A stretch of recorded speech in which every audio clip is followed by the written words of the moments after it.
Lewis Steele is saying, unlikely that Liverpool go in for another number 6 this summer. Richard Hughes believed Zubimendi had given his word.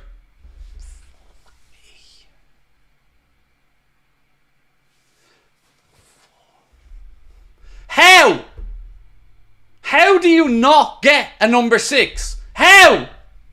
How can we not find somebody else now? How is it always it's this guy or nothing? So now we've actually made money in the window. We've sold Carvalho and now we're sitting here with our knob in our hands and hearing the absolute stupidity of, well, no number 6 in this window. Our club is a disgrace.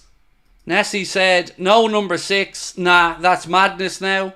And Harry Klein has said, 4 years for a CDM, probably 5 or 6.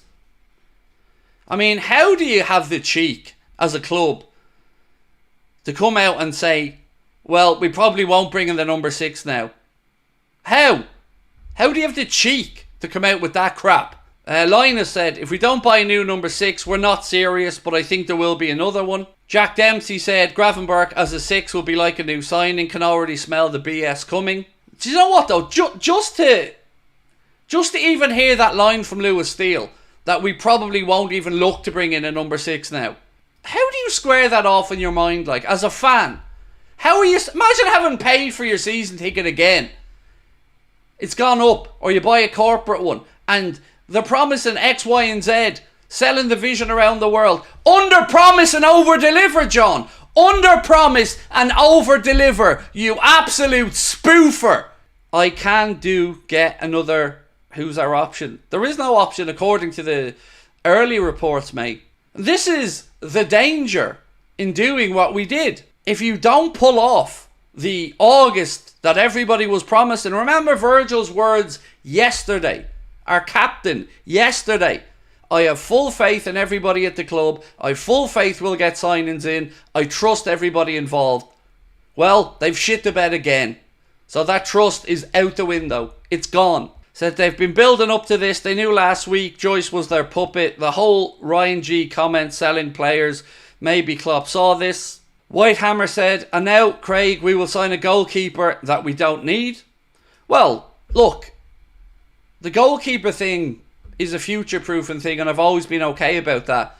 But I cannot understand for the life of me how you go from missing a target into there isn't another human being on the planet that we will sign in that position. With all that's been said about Endo, where does that leave him? Can he just walk away? Who else do we have for number 6? On that one, mate, we've just alienated our only number 6 by telling him very clearly that Slot doesn't think he's good enough for the role. And now all of a sudden, he's all we've got. Because our owners are a disgrace. There's no spinning this. There's no fixing this. Our owners have once again turned us into a laughingstock. Stargirl said, it's stupid now to sell Bobby Clark if we're not getting a new midfielder. Yeah.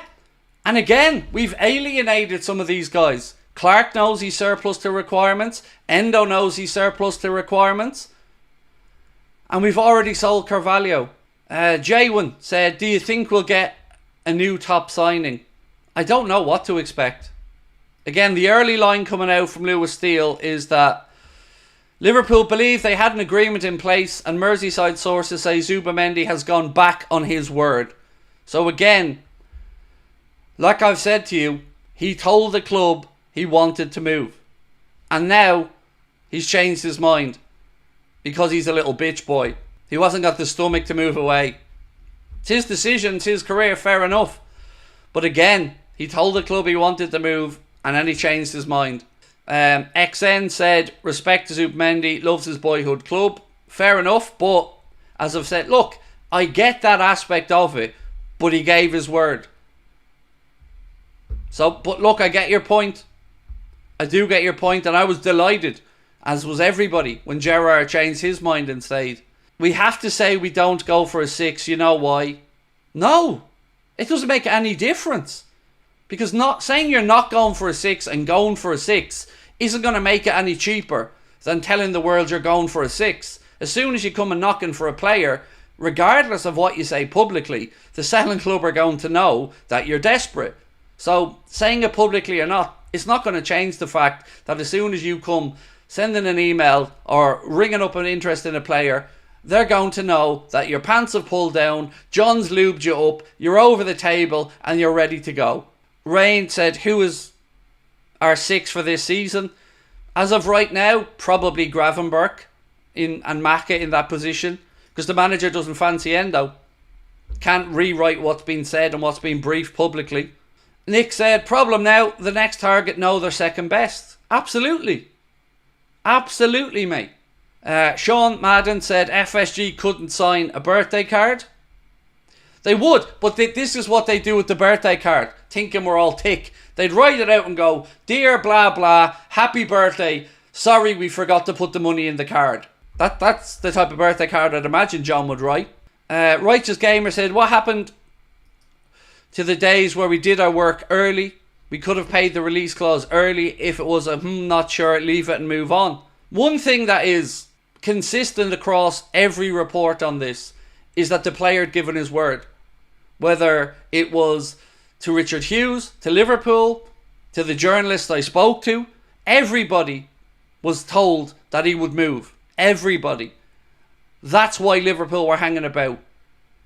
The change of heart, again, you can talk about the heartstrings being pulled upon leaving your boyhood club. I get that, but you ain't going to win jack shit in Sociedad. So maybe he's banking on Alonso going to Madrid and him getting that move next year. I don't know. But it's undoubted that we are a laughingstock again. Matthew said, so it was FSG who chose to be cheap again. If he said to me or you or anybody else in this conversation, I want to move, I would be triggering that release clause immediately, because as a friend said a moment ago, in sales, the longer stuff goes on, the less likely it is to get done. So you make it move quickly and then you call his bluff. If he doesn't want to come, you find out a lot quicker. Now we just look like an absolute joke. Remember, Michael Edwards was brought in to remove the emotion from the decision making. Well, apparently he's removed common sense as well, because everybody involved in this has once again took us all for fools and turned Liverpool into a laughingstock. What you want to hear is Liverpool are going to leave no stone unturned finding a solution for the number 6 position that Arne Slot desperately needs filled. Liverpool are going straight to work on it. That's what we should be hearing. Because remember, it doesn't matter if everybody knows we're searching for a 6.